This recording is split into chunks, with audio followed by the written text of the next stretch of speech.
Julian Mercer flew home to Charleston on his private jet, carrying a velvet box for his mother and a speech he had practiced above the clouds. He expected tears. He expected Sunday dinner.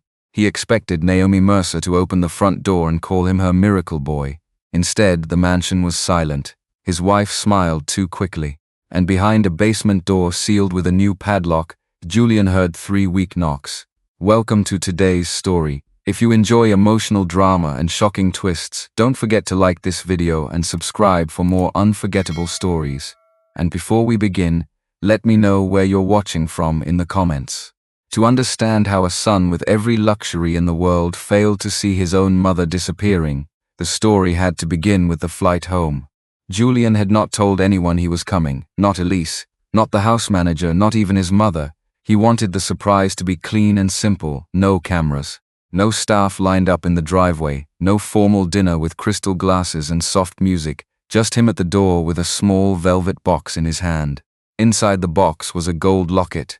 Naomi had lost hers when Julian was 12, back when they still lived in a cramped apartment above a pharmacy in North Charleston. She had searched for it for 2 days, then told him it did not matter. But Julian had seen her cry over it in the kitchen. He never forgot. Now he was 41. Wealthy beyond anything Naomi had ever imagined for him. His software company had offices in 3 countries. He owned a waterfront mansion, a private jet, and more watches than one man needed. Still, as the plane descended toward Charleston, he felt like that same boy again. The boy who owed his mother everything. He had spent the last several months in Dubai closing a major infrastructure deal. Elise had handled things at home. She always did. She sent updates about the house, the foundation, the charity events, and Naomi's health. Lately, the updates had grown heavier. Naomi had been forgetting things. Naomi had wandered at night. Naomi needed structured care. Elise had used those exact words. Structured care. It sounded responsible, clinical, safe. Julian had believed her because Elise was polished and organized, and because believing her allowed him to keep working. The car from the airport took him along the water just after sunset. Charleston glowed in soft gold and blue. The old houses stood quiet behind iron gates. The air smelled of salt, rain, and flowers. His mansion looked perfect when the driver pulled through the gates. Too perfect. The hedges grinned. The porch lights were warm. The front windows shone like nothing inside had ever gone wrong. Julian stepped out with the velvet box in his coat pocket and let himself in. Elise? His voice moved through the foyer and came back thin. No answer. The house smelled sharply of lemon cleaner and candles. Not home, not dinner. Not Naomi's lavender tea or the cornbread she sometimes made when she missed the old apartment. Just clean. Too clean. Elise appeared at the top of the stairs in a cream sweater, her hair pulled back, her smile bright enough to look practiced. "Julian," she said, "what are you doing here?" He smiled, but something in him tightened. "Surprising my mother." For one small second, Elise did not move. Then, she came down quickly and wrapped her arms around him. "Oh, baby," she said. "I wish you'd told me. Where is she?" Elise pulled back. Her hands rested on his arms at Harbour Reed, the rehab care place. "I told you they wanted to keep her a few more days for observation." Julian looked past her toward the hall that led to Naomi's room. "You said that was optional." "It became necessary." Her voice softened. "She had another episode." He nodded slowly. Then he walked past her. "Julian," he kept going. Naomi's room was at the back of the house, facing the garden. She liked morning light. She liked keeping the curtains open. She liked her slippers by the chair and a book turned face down on the nightstand. But the room was empty. Not just empty, cleared. The bed was made too tightly. The closet held only 3 dresses. Her framed photo of Julian at his college graduation was gone from the dresser. On the bathroom counter sat a row of pill bottles. Julian picked one up. The label was not from Naomi's regular pharmacy. Another bottle had Elise's name on the pickup receipt. His chest went cold. Behind him, Elise said, "You shouldn't upset yourself right after traveling." He turned. "Call Harbour Reed." She blinked. "Now?" "Yes, I'll do it in the morning." Now, for the first time, irritation broke through her face. Then it happened. A sound from below, soft, distant, 3 knocks. Julian looked toward the hallway. Elise went still. Another pause. Then 3 more knocks. Weak, slow, deliberate. Julian moved before Elise could speak. He crossed the hall, past the kitchen, and stopped at the basement door. There was a padlock on it. new, heavy, industrial. His breath shortened. Julian, Elise whispered behind him. Please don't. He reached for the lock. There was no key. So he took the fire poker from beside the sitting room hearth and struck the hasp until the screws tore from the wood. The door swung open. Cold air rose from below. At the bottom of the stairs, wrapped in a grey blanket, Naomi Mercer sat in a folding chair beside an unplugged space heater. Her face was thinner, her lips were dry, but her eyes knew him. Julian ran down the steps and dropped to his knees in front of her. Mom. Naomi lifted one trembling hand to his cheek. I knew you'd come home, she whispered. He carried her upstairs without looking at Elise. Not once. He got Naomi water, wrapped another blanket around her shoulders, checked her pulse with shaking fingers that had signed billion-dollar contracts without ever trembling. Elise stood in the doorway, pale and silent. Julian did not confront her. Not yet. He called his great-aunt Lillian and told her to come immediately. Then he called the family doctor Elise had claimed had retired months ago. Dr. Harris answered on the third ring, and when Julian said Naomi's name, the doctor went quiet. Julian, he said carefully, I haven't been allowed to see your mother since spring. Julian looked at Naomi. Her fingers tightened around his wrist. She took my phone, Naomi whispered. She made me sign papers and baby, her eyes filled. I'm not the only one she hid from you. Julian barely slept. Most of the night was spent at Aunt Lillian's house across town. Naomi rested in a guest room wrapped in clean blankets, while Dr. Harris examined her under the warm light of a bedside lamp. The doctor's face had grown darker with every question. By midnight he had confirmed what Julian already feared. Naomi was dehydrated, malnourished, exhausted, but she was not suffering from dementia, not even close. When Dr. Harris finally stepped into the hallway, he closed the bedroom door behind him and lowered his voice. Your mother is frightened, he said. Julian leaned against the wall. Did Elise ever contact you? Dr. Harris nodded slowly. Twice. She told me Naomi was becoming confused. She wanted me to sign paperwork recommending residential care. Julian stared at him. And you didn't? No. The answer came immediately. I told her I needed to evaluate Naomi myself. What happened then? I was told your mother didn't want visitors. The silence between them lasted several seconds. Dr. Harris sighed. I should have pushed harder. Julian shook his head. No, I should have come home sooner. The doctor didn't argue, because both things could be true. Around 2 a.m, Julian sat alone on Lillian's back porch. The old woman had gone to bed. The neighborhood was quiet. He looked at his phone and opened months of unanswered messages. Most were business-related, investors, executives, board members. Then he found several missed calls from Naomi, not recent, months old, each one lasting only a few seconds. Voicemails attached. He pressed play. The first was mostly static. The second was cut off. The third contained only his mother's voice saying his name before the recording abruptly ended. Julian lowered the phone. For the first time since finding her in that basement, something inside him cracked. Not rage, not yet, something worse, guilt. He had built a billion-dollar company, bought houses, paid caregivers, funded charities. But somehow his mother had been sitting alone in the dark while he was attending meetings on the other side of the world. The realization sat like a stone in his chest. By morning, Naomi looked a little stronger, not healthy, but stronger. Lillian made oatmeal and tea. Julian sat beside his mother while she ate, slowly, patiently, like she had done for him when he was a child with the flu. Neither mentioned Elise at first, neither mentioned the basement. Sometimes healing started with simple things, a warm breakfast, a safe room, a person finally being seen. When Naomi finished eating, she set down her spoon and looked at him. You're going back there? It wasn't a question. Julian nodded. I need answers. She stared into her tea, then she said quietly, be careful. Of what? Her eyes lifted. Of what people do when they're afraid. An hour later, Julian drove back to the mansion. The house looked exactly the same. Beautiful, expensive, perfect. He hated it. Elise was waiting in the kitchen. She stood beside the marble island wearing workout clothes and holding a coffee mug. The picture of calm, the picture of control. How's your mother? She asked. Julian forced himself to remain steady. Resting, relief flashed across her face. Small, quick, but he saw it. Good, she said. She was very upset last night. Julian sat at the island, upset enough to lock herself in the basement. Elise looked down, then back up. I knew she'd say that. His jaw tightened. Say what? That I locked her down there. The words sound absurd coming from her mouth. Yet she delivered them smoothly, almost sadly. As her memory got worse, she started imagining things. Julian stared at her.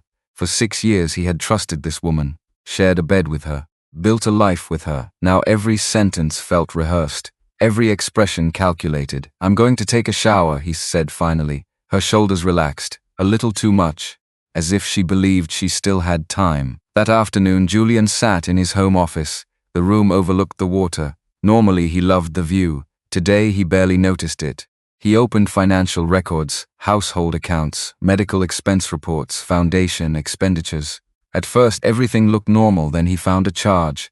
Private lending associates, $10,000, another, $12,000, then 18, all within the last 4 months. His stomach tightened. He clicked deeper. There were emails attached to one of the payment notices. A mistake. Someone had forgotten to delete them. Julian opened the thread. The sender demanded repayment. The language was formal but aggressive. Failure to satisfy the outstanding balance may result in immediate legal action. Several responses came from Elise. Apologies, promises, requests for more time. His pulse quickened. He kept reading. The money wasn't connected to Naomi's care. It wasn't connected to the Mercer Foundation either. It belonged to something called Charleston Pure, a luxury wellness company. Julian remembered the name.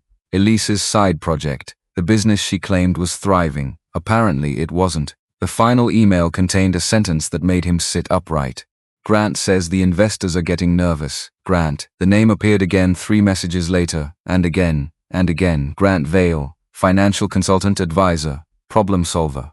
Julian searched the name. Several articles appeared. Nothing criminal, nothing obvious, but there were lawsuits, failed ventures, settlements, companies that seemed to disappear overnight. A pattern, not enough for proof, enough for concern. Julian leaned back. Maybe Naomi had been right. Maybe Elise hadn't acted alone. Maybe someone else had been feeding her desperation, teaching her where to move money, how to hide it, how to justify it. A soft knock interrupted his thoughts. He looked up.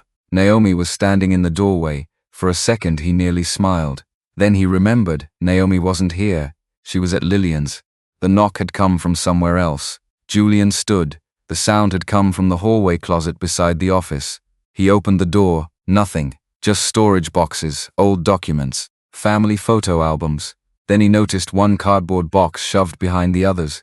Recently moved, dust disturbed around its edges. Julian pulled it forward. Inside were legal folders, receipts, financial statements, and near the bottom a single invoice. His eyes locked onto the letterhead. Whitcomb and Hayes Family Records Attorneys.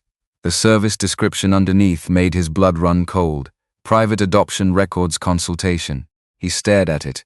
The payment had come directly from Naomi Mercer's account. Not Elise's, not the foundation's, his mother's. The date was only 6 weeks old. Julian slowly lowered the paper. Why would Elise spend Naomi's money on an adoption attorney? And whose adoption records had she been trying so desperately to find? At the bottom of the invoice, clipped to the receipt, was a yellow sticky note written in Elise's handwriting. Just 3 words, "Find the boy." Julian's heart stopped.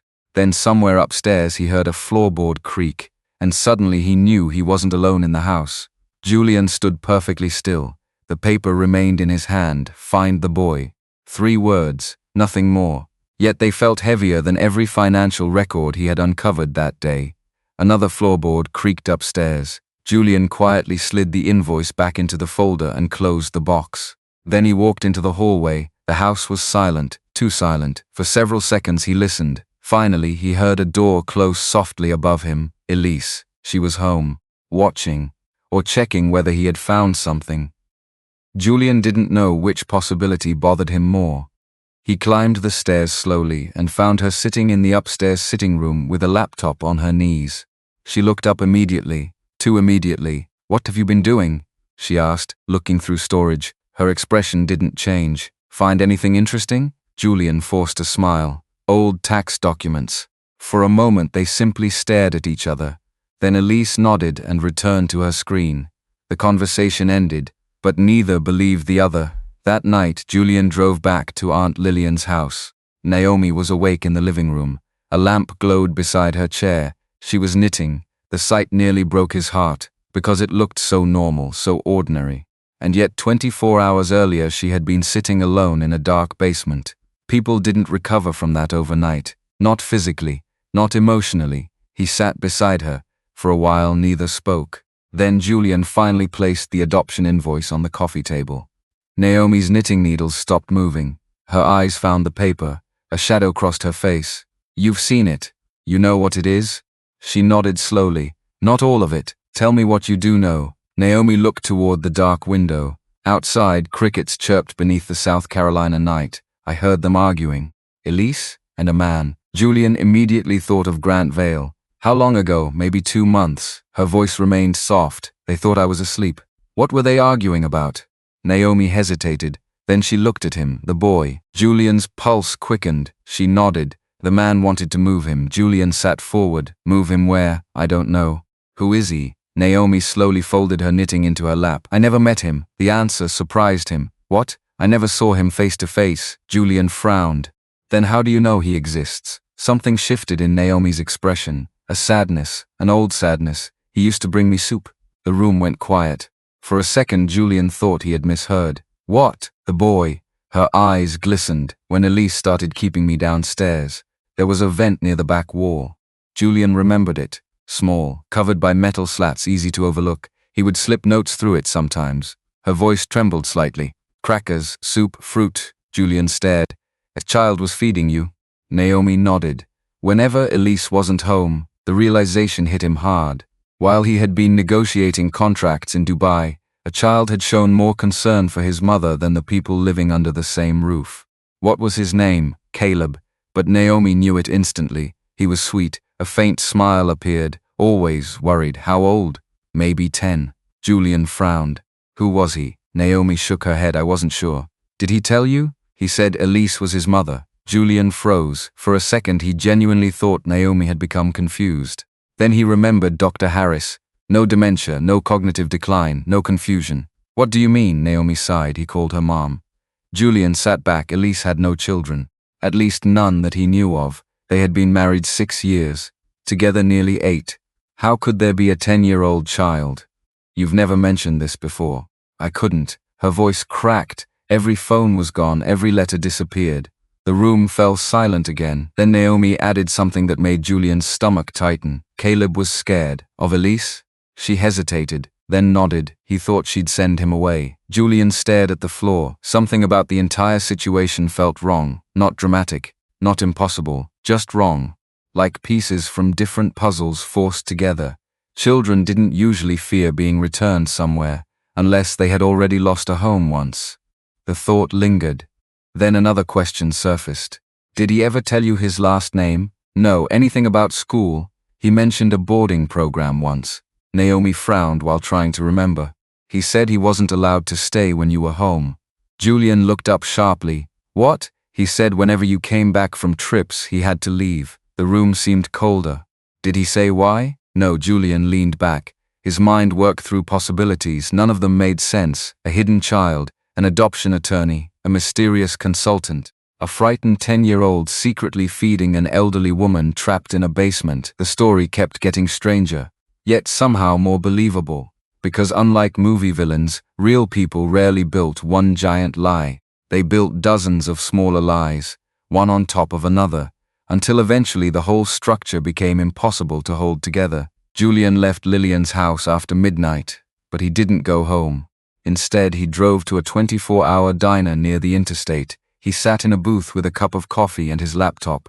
For hours he searched adoptions databases, school registries, public records, nothing. Then shortly before 3 in the morning he found something.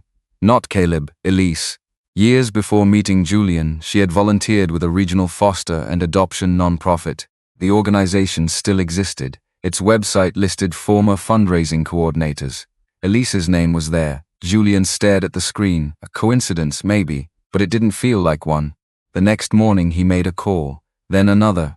By noon he had hired a private investigator who specialized in locating missing family members and accessing legal public records. The investigator's name was Frank Donnelly, former state investigator, meticulous, patient, exactly what Julian needed. By evening Frank called back. "I found something." Julian stood from his desk. "What?" "Not much yet." Frank sounded cautious. But there is a child named Caleb connected to Elise Whitmore. Whitmore, her maiden name. Julian's heart started pounding. Connected how? A legal adoption. The room seemed to shrink. Julian gripped the edge of the desk. When? About 5 years ago. 5 years. 1 year before their wedding. Exactly as Naomi's timeline suggested. Julian closed his eyes. A child.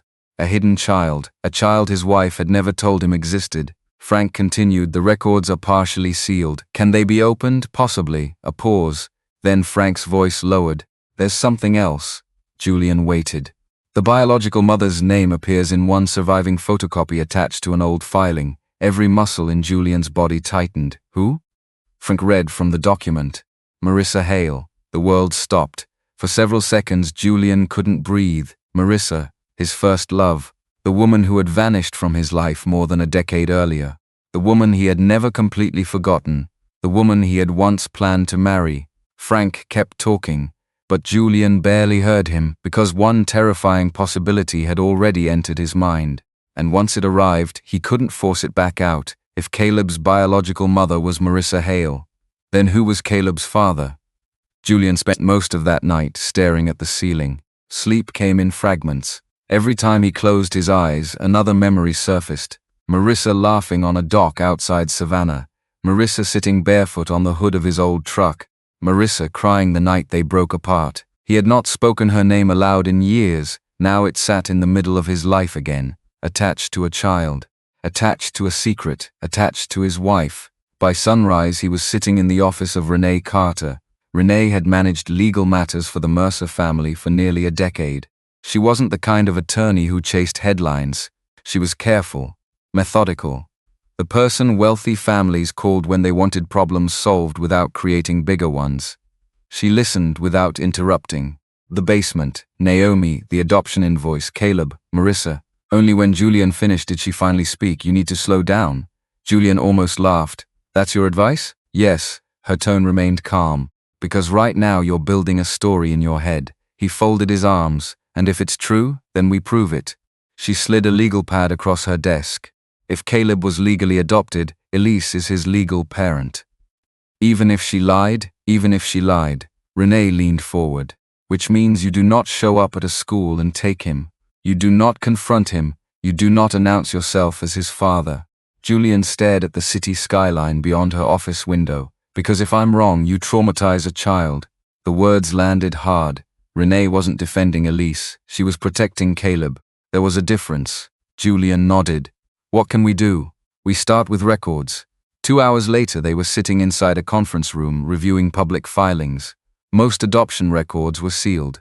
That wasn't unusual, but certain court petitions remained accessible. Enough to build a timeline, enough to spot problems. The first issue appeared almost immediately. Caleb's adoption had moved unusually fast. Not illegally fast, but unusually. A social worker's recommendation had been amended twice. A placement review had been shortened. Several pages referenced supplemental documentation that no longer appeared in the file. Renee tapped the table, missing attachments. Julian looked up. Can that happen? It shouldn't, she paused, but it does. The next red flag appeared 40 minutes later. A clinic in Savannah. The same clinic listed on one of the surviving records connected to Marissa Hale. Julian felt his stomach tighten. Renee noticed. You know this place? He nodded. Marissa grew up 15 minutes from there. Silence followed. Then Renee wrote something down. The room suddenly felt much smaller. The pieces weren't fitting together neatly. They were overlapping, like two stories trying to become one. Around noon, Renee made a call. By 3 o'clock, she had obtained a copy of an intake summary connected to the original placement review. Not the full file, just a surviving administrative record. The kind of document nobody expected to matter years later. Julian read it twice, then a third time. Mother Marissa Hale, infant male, emergency placement following maternal instability, no father listed. Julian's nan swallowed hard, no father listed. Renee nodded. That's not uncommon. It should have been me. His voice came out rougher than he intended. The words hung in the air. For years he had assumed Marissa disappeared because she wanted to, because addiction had pulled her away, because life had happened. Now another possibility existed. What if she had tried to find him? What if she hadn't known how? What if she had been carrying a child? The thought refused to leave. Renee watched him carefully. Julian. He looked up. We don't know enough yet. I know she wouldn't have hidden a child from me. You don't know that. He opened his mouth, then closed it again, because grief had a way of rewriting memories. Renee wasn't wrong. People were complicated. Even people you loved, especially people you loved. Later that evening, Julian drove to Aunt Lillian's. Naomi was sitting on the porch swing watching the sunset. The orange light softened the lines on her face. For the first time since her rescue, she looked peaceful. Julian sat beside her. Neither spoke for a while. The swing moved gently, back and forth, back and forth. Finally, Naomi broke the silence. You found something. He smiled faintly. You always know. You get the same look your father used to get. The mention of his father surprised him. Naomi rarely talked about him. Julian stared toward the trees. I'm not sure what I found. Naomi nodded slowly. That's usually how truth starts. A few minutes passed. Then Julian asked the question he had avoided. Why didn't you tell me about Caleb sooner? Pain crossed her face. Real pain. The kind that lingered. Because he begged me not to. Julian turned toward her. What? Naomi folded her hands together. He was terrified. The memory clearly hurt. He said if Elise found out he was talking to me, she'd send him away. Julian's chest tightened. A 10-year-old said that? Naomi nodded. He didn't talk like a child. The statement lingered. People often notice that about children who had experienced loss. They learned fear too early, responsibility too early, silence too early. What else did he say? Naomi looked toward the fading sunset. Not much. Then she hesitated. Julian noticed immediately. What? Her eyes met his. He once asked me if fathers ever came back. Julian felt something shift inside him. A slow ache, deep and old. What did you tell him? I said good fathers do. The silence afterward felt enormous. Neither spoke, because there wasn't much left to say. That night Julian sat alone in the guest room after Naomi went to sleep. His laptop remained open. Records covered the screen, court documents, names, dates, fragments. He was trying to make sense of everything when his phone vibrated. Unknown number, he almost ignored it. Almost. Instead, he answered. Hello?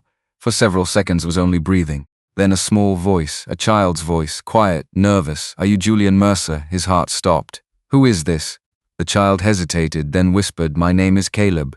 Julian stood so quickly, the chair tipped backward, every muscle in his body tightened. Caleb, a pause, then another whisper.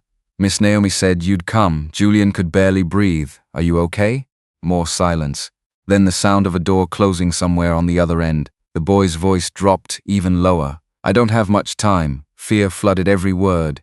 She said I'm not supposed to call you. Julian's grip tightened around the phone. Who said that? The answer came immediately. Mom. Then Caleb added something that made Julian's blood run cold. She found out you've been asking questions. Julian stepped out onto the back porch so nobody inside the house could hear him. The night air was warm and damp. Somewhere beyond the trees, frogs croaked near the marshes. Normally, Charleston nights calmed him. Not tonight, Caleb, he said carefully. Are you safe? For several seconds, the boy didn't answer. Julian could hear traffic in the background. A television. A door opening somewhere nearby. Not a house, not a neighborhood, something else. Finally, Caleb spoke. I think so. The answer sounded like something a child said when he wasn't sure what safe even meant anymore. Julian leaned against the porch railing. Where are you? I don't know. That answer hurt even more. Look around. Can you tell me anything? Caleb hesitated. A blue sign. Okay, a parking lot. What kind of building? Another pause. Then quietly, a motel. Julian closed his eyes. Every instinct screamed at him to get in his car and start driving. But Renee's voice echoed in his mind. Don't rush, don't traumatize a child, don't create a situation you can't legally control. He forced himself to stay calm. Caleb, are you alone? No. Who's with you, a lady? The answer brought a small measure of relief. Not enough. Do you know her name? Miss Terry. Julian filed it away immediately. Has she hurt you? No. Has anyone hurt you? Silence, a long silence. Then Caleb whispered, not like that. Julian's grip tightened around the phone. Not like that. The kind of answer no child should ever have to give. The kind of answer that suggested emotional wounds too complicated for a 10-year-old to explain. Why did you call me? The boy breathed shakily. Miss Naomi said you're a good person. Julian felt something catch in his chest. Your grandmother said that? No. The answer came softly. The old lady. The old lady, not Miss Naomi, not Mrs. Mercer, the old lady, because nobody had ever explained to Caleb who Naomi really was, or who Julian might be. The realization landed quietly, yet it hurt. She said, "You'd help." Julian looked out into the darkness. "I want to, I know." The boy sounded tired, far too tired for someone his age. Then Caleb lowered his voice again.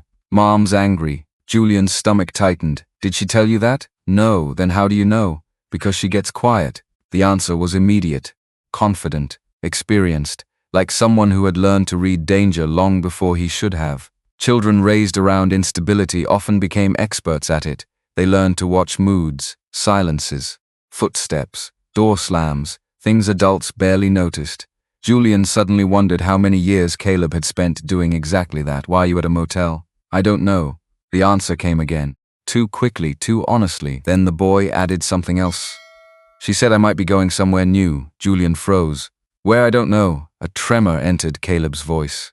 "She said it'll be easier if nobody knows where I am." Every alarm inside Julian went off at once, because this wasn't just secrecy anymore. This was movement, relocation, someone trying to get ahead of a problem, someone trying to move a witness, or hide a child. "Caleb, yeah? Listen carefully." The boy went silent. "You did the right thing by calling me." Nothing. Then a tiny voice. "Really?" Julian looked toward the dark sky. "Really?" The call ended only moments later. A door opened somewhere near Caleb. The boy abruptly whispered goodbye. Then the line went dead. Julian stood frozen for several seconds. Then he immediately called Renee. She answered on the second ring. By the time he finished explaining, her voice had become sharp and focused. "Do not contact Elise. I wasn't planning to." "Good. Can we locate the motel?" "Possibly." Julian heard typing. "We need to move carefully. He's scared, I know. He thinks she's hiding him." A pause. Then Renee said the thing Julian already suspected. "If Elise realizes people are connecting Caleb to the adoption records, she'll become unpredictable." Julian stared into the darkness. "Then we find him first." The next 48 hours passed in a blur. Renee filed requests. Frank Donnelly dug through records. Julian continued pretending everything was normal. That turned out to be harder than expected. Because Elise was changing too, not dramatically, subtly, watching him longer, asking more questions, checking his schedule. Twice she asked why he had been spending so much time with Naomi. The question itself felt absurd. She was his mother. Yet somehow, Elise made it sound suspicious. By Friday morning, another problem appeared. The bank called. Julian was halfway through a board meeting when his private banker requested an urgent conversation.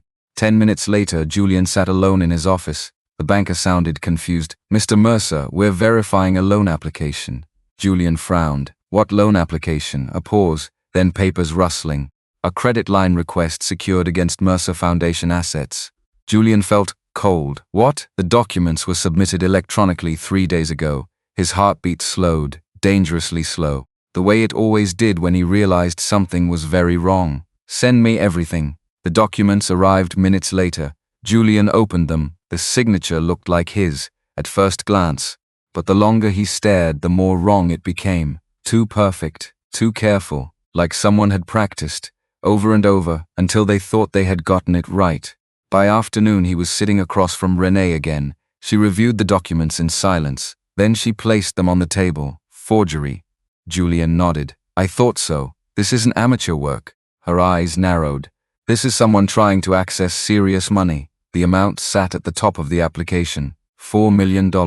Julian stared at it. Not because he couldn't afford it. Because of what it represented. Someone was panicking. Someone needed cash. Fast. Renee folded her hands. "We're officially past suspicion." Julian looked at her. "We've got elder abuse." He nodded. "We've got financial irregularities." Another nod. She tapped the loan application. "Now we've got fraud." The room fell quiet. Then Renee said something unexpected. "How many times did Naomi try calling you while you were overseas?" The question caught him off guard. Julian looked away. "I don't know. Check." He didn't want to, but he did. The number hit him harder than anything else that week. 23 missed calls, spread across 5 months. 23. Most lasting less than seconds. Several late at night. Several during meetings he remembered attending. Several during dinners he barely recalled. The room blurred slightly. For a moment he wasn't a billionaire founder. He wasn't a public figure. He wasn't a success story. He was just a son. A son looking at 23 missed calls from the woman who had spent her entire life answering his. Julian stood and walked toward the window. Neither spoke. Some silences deserved respect. Finally, he exhaled. What if she was trying to tell me? Renee's voice softened. Then she's telling you now. That evening, Julian drove to Aunt Lillian's again. Naomi was asleep. The house was quiet. Lillian sat alone at the kitchen table sorting mail. When Julian entered, she looked up. You look tired, he laughed once. No argument there. Lillian studied him for a moment. Then she slid an envelope across the table. I found this mixed into Naomi's things. Julian frowned. The envelope was worn, creased, old. His mother's name appeared on the front. The postmark was recent, only 6 weeks old. He opened it carefully. Inside was a single folded page and a photograph. The moment he saw the picture, his blood froze. A young boy, about 10 years old, standing beside a woman. The boy was smiling, the woman wasn't. Because the woman in the photograph was Marissa Hale, and written across the back in faded blue ink were 4 words. For Caleb's father someday. Julian did not sleep after finding the photograph. He sat at Aunt Lillian's kitchen table until dawn, turning the picture over in his hands. Marissa looked tired in the photo, not broken, not careless, just tired. The kind of tired that came from carrying too much alone. Beside her stood Caleb, a little thinner than most boys his age, dark hair, serious eyes. The resemblance wasn't obvious. Not enough to prove anything. But once Julian saw it, he couldn't completely unsee it. Lillian found him there just after sunrise. She placed a cup of coffee beside him and sat down quietly. Neither spoke for a moment. Then she looked at the photograph. That's him? Julian nodded. The boy Naomi told me about. Lillian studied Caleb's face. He looked scared. Julian swallowed. Yeah, he shouldn't. No child should, Julian thought. Not in a motel room. Not wondering if he was about to be sent away. Not afraid of the adults who were supposed to protect him. His phone buzzed. It was Frank Donnelly. I found the motel. Julian sat up immediately. Where? Outside Columbia. His pulse quickened. Is he still there? I don't know. Frank sounded frustrated. The registration was paid through a prepaid business account. No direct connection to Elise. Can we go get him? No. The answer came fast. Not legally. Julian rubbed his forehead. Frank continued. I did find something else. Julian waited. The caregiver listed on one of the motel records used the name Terry Lawson, the same name Caleb had mentioned. Who is she? A licensed caregiver, no criminal record, mostly temporary elder care and child supervision contracts. That surprised him. Not a criminal, not a trafficker, not some movie villain, just someone hired to watch a child, which somehow made the situation feel more real and more disturbing. Because it meant people were getting paid to participate without asking questions. The call ended with no immediate solution. Only more pieces, more fragments, more reasons to keep moving. By afternoon, Renee called, I need you to meet someone. 2 hours later, Julian was driving north toward Columbia. The person waiting for him was named Nora Whitcomb, Elise's younger sister, a 4th grade teacher, 34 years old, divorced, living quietly in a small townhouse outside the city. The contrast between Nora and Elise became obvious the moment Julian arrived. There were children's bicycles in neighboring yards, a used Honda in the driveway, flower pots that needed watering. Nothing polished, nothing curated, just life. Nora opened the door before he knocked. She looked exhausted, as if she hadn't slept either. I almost cancelled, she admitted. Julian nodded. Thank you for not doing that. She stepped aside. Come in. The house smelled faintly of coffee and old books. For several minutes, neither knew where to begin. Finally, Nora broke the silence. You found Caleb. It wasn't a question. Julian watched her carefully. You knew about him. Nora looked down, not denying it, not defending it, just carrying. I knew he existed. His jaw tightened. And you never told me. A flash of guilt crossed her face. I wanted to, then why didn't you? The answer took time. When it came, it sounded painfully honest. Because I kept convincing myself it wasn't my business. Julian looked away. People said that every day, in families, in neighborhoods, in workplaces. Not my business. Sometimes it meant survival. Sometimes it meant fear. Sometimes it meant avoiding responsibility. Nora twisted her wedding ring that she still wore despite being divorced. I watched things happen little by little. Her voice shook. Nothing looked terrible by itself. Julian remained silent. She continued. Then one day you realize you've been watching something terrible for years. The room grew quiet. Nora stood and walked to a cabinet. When she returned, she carried a small envelope. Worn, folded, old. She placed it on the coffee table. Julian stared at it. What is that? I should have given it to someone a long time ago. Slowly he opened it. Inside were photographs, documents, copies. One picture stopped him cold. Marissa, younger, holding a newborn baby. Julian's heart pounded. Another paper followed. A note from an adoption agency, typed, official. At the bottom was a handwritten line, possible biological father, Julian Mercer. For several seconds he couldn't speak. The room disappeared, the sounds disappeared.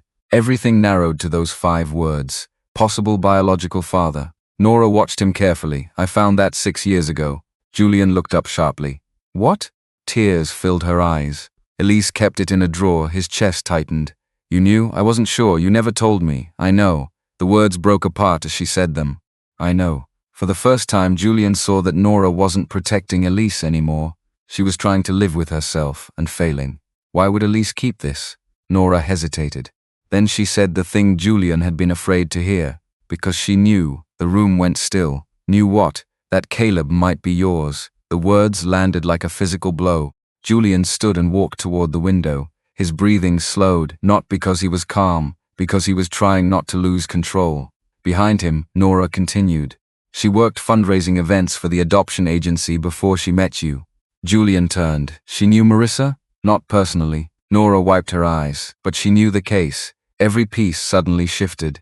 Not enough for certainty, but enough for possibility. A terrible possibility.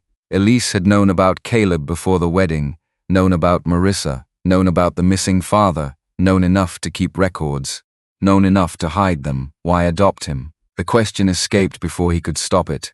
Nora looked miserable. I don't know. But Julian could tell she did, at least partly. She stared at the floor, then finally whispered. One night she called him an insurance policy. Julian froze. The phrase felt ugly, cold, inhuman. A child reduced to leverage, nothing more. Nora covered her face. I should have said something. Julian didn't answer immediately, because the truth was complicated. She should have, but she hadn't, and now they were both sitting inside the consequences. Finally he spoke. Then help me now. Nora nodded immediately. No hesitation, no excuses. What do you need? Everything. She took a long breath, then gave him an address, a motel outside Columbia. The same area Frank had found, the same area Caleb had called from. But before Julian could react, Nora added something else, something even worse. Grant doesn't just want money. Julian looked up. What does he want? Nora's face turned pale. The foundation, a chill ran through him. What are you talking about? She swallowed hard. There's a charity gala tomorrow night. Julian knew the event. Mercer Foundation, hundreds of donors, board members, media, investors. Elise had organized most of it. Nora's eyes filled with fear. Grant thinks he can get you to sign controlled documents there. Julian stared at her. The room suddenly felt much smaller. Then Nora delivered the final blow. And if he realizes Caleb can expose everything, her voice cracked, he'll make sure nobody finds that boy. Julian left Nora's townhouse with the address in his pocket and a knot in his stomach that refused to loosen. By midnight, he, Frank Donnelly, and Renee Carter were sitting around a conference table in Renee's office. Coffee cups littered the table, maps, printed records, phone logs, everything they had gathered over the past week. The situation had changed. Before they were investigating, now they were racing against time. Frank pointed at the motel address. We checked again. Julian looked up. The room was vacated this afternoon. The words hit like a punch. Vacated? Frank nodded. No forwarding information. Julian swore quietly. For a moment nobody spoke. Then Renee broke the silence. We expected movement eventually. He's 10 years old. I know, he isn't evidence. Renee's expression softened. No, she looked directly at him. He's a child. The distinction mattered. Too many people in this mess had forgotten it. Elise, Grant, even the adoption agency years ago. Everybody seemed focused on ownership, control, documentation. Nobody seemed focused on the boy himself. The next morning brought a small breakthrough. A credit card transaction connected to one of Grant's shell companies appeared at a gas station outside Savannah. Not enough for an arrest. Not enough for a warrant. But enough for Frank to start calling contacts. By noon, another lead surfaced. A woman named Terry Lawson had checked into a second motel using her own driver's license. Not because she was careless, because she wasn't hiding. She believed she was performing temporary childcare, nothing more. Frank tracked her down first. The interview lasted less than 30 minutes. When he called Julian afterward, relief filled his voice for the first time in days. "We found him." Julian stood immediately. "Is he okay?" "Yes." The answer came fast. "Scared. Confused. But okay." Julian closed his eyes. The tension that had gripped his chest all week loosened slightly. "Not gone, but less crushing. Where is he?" Frank gave him the location. A modest motel on the outskirts of Savannah. Nothing glamorous, nothing hidden. Just another place people ended up when they were running out of options. 3 hours later, Julian arrived. Renee had strongly advised against barging into the room. Instead, they arranged for a child advocate to accompany them.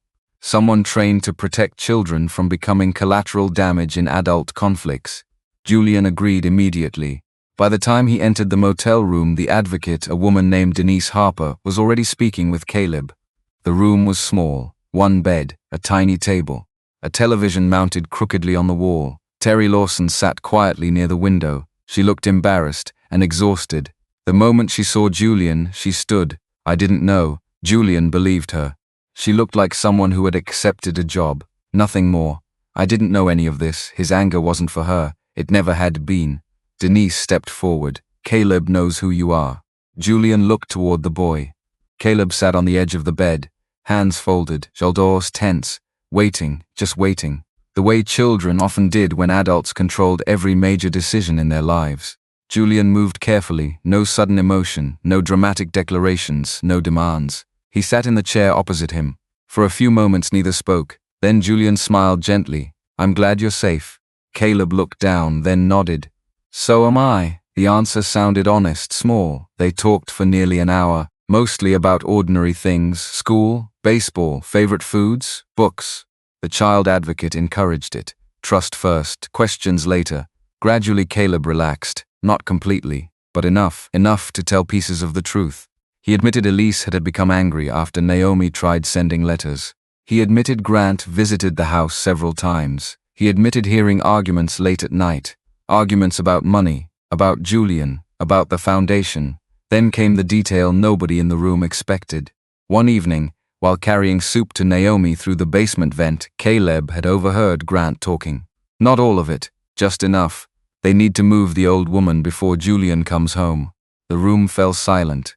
Denise wrote it down carefully, not because it guaranteed guilt, but because it mattered. A child's memory could be powerful, especially when paired with other evidence. By late afternoon, Caleb agreed to enter temporary protective placement. Nothing dramatic, no foster system horror story, no handcuffs, no police scene. Just a legal process designed to keep a child safe while adults sorted out the truth. Julian watched the paperwork being completed. For the first time, he understood something Naomi had been trying to teach him his entire life. People needed protection before they needed solutions. The next day was the Mercer Foundation Gala. For years it had been one of Charleston's most prestigious charity events. Business leaders, donors, politicians, local media, everyone attended. This year's theme nearly made Julian sick: protecting vulnerable seniors. The irony was almost unbearable. By evening, the ballroom glittered with crystal chandeliers and expensive smiles. Waiters moved through the crowd carrying champagne. A jazz quartet played softly near the stage. Every surface seemed designed to project generosity, compassion, success. Julian arrived alone, at least publicly. Privately, Renee was present. So was Frank, several investigators, and Naomi. The decision had been hers, not his. She was still recovering, still weak. But when Julian suggested staying home, she shook her head immediately. No, her voice had carried the same strength that once guided him through childhood. "I spent months in darkness." She adjusted the pearl earrings she always wore. "I'm not hiding anymore." Now, as she sat in a quiet room near the ballroom entrance, Julian helped straighten her shawl. "You don't have to do this." Naomi smiled softly. "Neither do you." Yet both had chosen to come, because some lies survived only when good people stayed silent. Inside the ballroom, Elise looked flawless. Elegant dress, perfect makeup, confident smile. Nobody seeing her from across the room would have guessed what lay beneath. She moved among donors effortlessly, shaking hands, laughing, thanking supporters, playing the role she had spent years perfecting. Julian watched her from a distance, not with hatred, something colder, something sadder, recognition. Finally the program began. The room settled. The spotlight found the stage. Elise stepped to the podium. Applause followed. She smiled graciously, the practiced smile of someone who knew exactly how to control a room. Tonight, she began, we celebrate compassion, dignity, and care for those who cannot always advocate for themselves. Julian almost laughed, almost. Then the ballroom doors opened, heads turned, conversations stopped, and Naomi Mercer walked inside. Not hidden, not forgotten, not locked away. She walked slowly, one hand resting lightly on Julian's arm. The room seemed to inhale at once. Across the ballroom, Elise's smile disappeared. For the first time all night, genuine fear appeared on her face. And then, before Naomi could even reach the stage, Elise grabbed the microphone again. Her voice rang sharply through the ballroom. Security. The room froze. Elise pointed directly toward Julian. Mr. Mercer is experiencing a serious mental health crisis. Julian stared at her. Around him, whispers exploded. Elise's voice grew louder. Please remove him from the event before someone gets hurt. And for one terrible second, several security guards actually started moving toward him. The security guards stopped halfway across the ballroom, not because of Julian, because of Naomi. The elderly woman slowly released Julian's arm and stepped forward on her own. The room fell silent. Nobody moved, nobody spoke. Naomi Mercer looked smaller than she once had, frailer, thinner, but there was still something unmistakable about her. Dignity, the kind that survived humiliation, the kind that survived being forgotten. One of the security guards glanced uncertainly at Elise, then at Naomi, then back again. Elise's smile was gone, completely gone. Mrs. Mercer should be resting, Elise said quickly. She's confused. She hasn't been well. The words hung in the air. Naomi looked directly at her. No, her voice wasn't loud. It didn't need to be. The ballroom somehow grew even quieter. For a moment, nobody seemed willing to breathe. Then Naomi took another step forward. I am tired, she said calmly. I am not confused. A few donors exchanged uneasy looks. Board members shifted in their seats. The narrative Elise had tried to create moments earlier was already cracking. Renee stepped forward from the crowd, professional, composed, prepared. She handed a folder to the head of security. The man opened it. His expression changed almost immediately. Protective orders, documentation, attorney filings, everything properly stamped and filed. Everything legal. Everything real. Security stepped aside just like that. The balance shifted. Julian watched Elise realize it. Fear flashed across her face, real fear this time. Not embarrassment, not discomfort, fear. The kind that appeared when a person finally understood they were losing control. The gala ended early. Nobody officially announced it. It simply collapsed. Donors stopped smiling.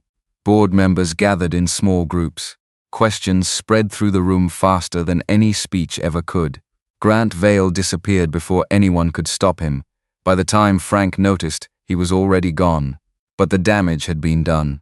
The illusion was breaking, and once people started asking questions, they rarely stopped. 3 days later, Renee filed emergency motions. Not criminal charges, not yet. The first hearing focused on protection. Protection for Naomi. Protection for Caleb, asset preservation, temporary restrictions. The legal system moved slower than anger, slower than grief, but it moved. The hearing took place in a modest Charleston courtroom. Nothing dramatic, no television cameras, no crowds, just lawyers, clerks, family, and the truth slowly making its way into daylight. Julian sat beside Renee. Across the room sat Elise. For the first time since all of this began, she looked exhausted. The perfect hair was gone. The confidence was gone. The carefully curated image was beginning to fray. Yet Julian felt no satisfaction watching it happen, only sadness, because none of this had needed to happen. The judge began with Naomi's case. A physician who had evaluated her after her rescue testified first. The doctor spoke plainly, no exaggeration, no emotional language, just facts.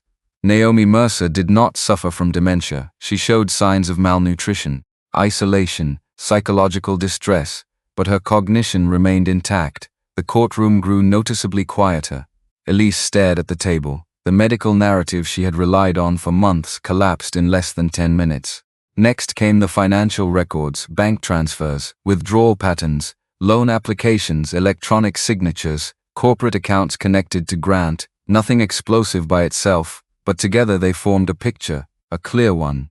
The judge reviewed page after page. Questions became sharper, answers became harder. Then Nora Whitcomb took the stand. Julian felt his chest tighten. This was the moment she had feared most. Not because she hated Elise, because she loved her. And sometimes telling the truth about someone you love hurts more than protecting yourself. Nora's hands shook as she swore the oath. Her voice trembled during the first few questions, then steadied. She spoke about the envelope, the adoption records, the photograph, the note naming Julian as a possible biological father. She spoke about Caleb. She spoke about Naomi. Most importantly, she spoke about her own silence. I kept telling myself it wasn't my place, she said quietly. Tears filled her eyes. But every time I stayed silent, someone weaker paid the price. Nobody in the courtroom moved. Nobody interrupted. The statement landed with a weight far greater than any legal argument. Even Elise looked away. After Nora stepped down, the child advocate addressed the court. Caleb himself did not testify. Renee had fought hard for that. The boy had already carried too much. Children should not be forced to perform their pain for adults. Instead, Denise Harper presented a recorded statement gathered according to procedure. The judge listened carefully, so did everyone else. Caleb described bringing soup to Naomi through the vent. He described hearing arguments, hearing Grant, hearing plans to move Naomi before Julian returned. He never sounded angry, only sad. That somehow made it worse. When the recording ended, silence filled the courtroom, a silence that felt heavier than testimony. The judge took a brief recess. Julian stepped into the hallway. For the first time all morning he was alone, or almost alone. A few moments later, Naomi joined him. She sat beside him on a wooden bench. Neither spoke. They didn't need to. Finally, Naomi reached over and squeezed his hand, just once, the way she used to when he was a child afraid before a school performance. Julian looked down. I should have seen it. Naomi shook her head. No, I missed everything. You were living your life. He laughed bitterly. I was building companies. You were building a future. He stared at the floor. A future for who? The question hung there. Naomi waited, then answered softly. For people you loved. His eyes burned unexpectedly, not because she excused him, because she didn't. She simply understood him. Parents sometimes carried a strange kind of mercy, not blindness, mercy. The hearing resumed. By late afternoon, preliminary decisions were announced. Naomi received immediate protective orders. Several financial accounts linked to the disputed transactions were frozen. Investigations into the forged loan application continued. Grant's name appeared repeatedly throughout the record. The judge noted it more than once. Then came the final matter, the DNA petition, court-approved, properly supervised, legally obtained, not proof yet, not a television reveal, just another step in a long process. Yet everyone in the room understood its significance. The judge approved expedited testing. Elise closed her eyes. Julian looked toward the window. Nobody celebrated, nobody smiled, because a child's identity wasn't a victory. It was a responsibility. Outside the courthouse, reporters had begun gathering. Renee guided Julian and Naomi through a side exit. The evening air felt cooler than usual, cleaner. As they reached the car, Naomi suddenly stopped. Wait. Julian turned. His mother opened her purse slowly, then removed a folded piece of paper. Old, wrinkled, carefully preserved. I forgot. Julian frowned. What is it? Naomi pressed it into his hand. Caleb hid it in my medicine box. His pulse quickened. When? A few weeks before you came home. Julian unfolded it carefully. An address, nothing else. Just an address written in a child's uneven handwriting. He looked up. Naomi's expression had changed. Something deep and thoughtful moved behind her eyes. Why is this important? Her answer came quietly. Because when I asked him where he got it. She paused, then finished. He told me it was the last place his mother ever lived before she disappeared. Julian looked back at the address, Savannah, Georgia, and suddenly Marissa Hale felt closer than she had in more than 10 years. 6 months later, the court records were complete. Elise accepted a plea agreement. The charges were serious enough that fighting them would have meant reliving every document, every witness statement, every photograph from the basement. Her attorney advised her to stop before the damage became permanent. She pleaded guilty to elder abuse, financial fraud, and forgery-related offenses. She lost access to the assets she had tried to manipulate. Her marriage ended quietly in a Charleston courtroom without cameras and without drama. Grant Vale's case took longer. Federal investigators followed the lone fraud trail far beyond the Mercer family. By the time the charges were finalized, conspiracy financial crimes had replaced the image of the polished consultant he had spent years creating. Neither outcome felt like victory to Julian. Justice, he learned, rarely felt like celebration. Mostly it felt like cleanup after a storm. The real changes happened elsewhere, in smaller places, quieter places, places no courtroom could reach. One rainy afternoon, Julian drove to Savannah with Caleb and their family therapist. The final records from Marissa Hale's case had finally been released through legal channels. Nothing dramatic, no hidden millionaire inheritance, no shocking secret second family, just paperwork, hospital records, social worker notes, old contact forms, the ordinary trail a struggling young mother had left behind, and inside those files was the truth. Marissa had not abandoned Caleb. She had tried to reach Julian more than once. Years earlier, she had contacted an agency employee connected to the adoption process. She had left letters, phone numbers, requests for contact. The messages never reached him. The employee later admitted that Elise, while volunteering through fundraising events connected to the agency, had learned enough about the case to interfere. Not through some elaborate conspiracy, just through access, conversations, relationships, a phone call here, a document there, enough to keep two lives apart, not forever, but long enough. Marissa's story ended in a way that broke Julian's heart. After years of addiction treatment and relapse cycles, she had died during an overdose several years earlier.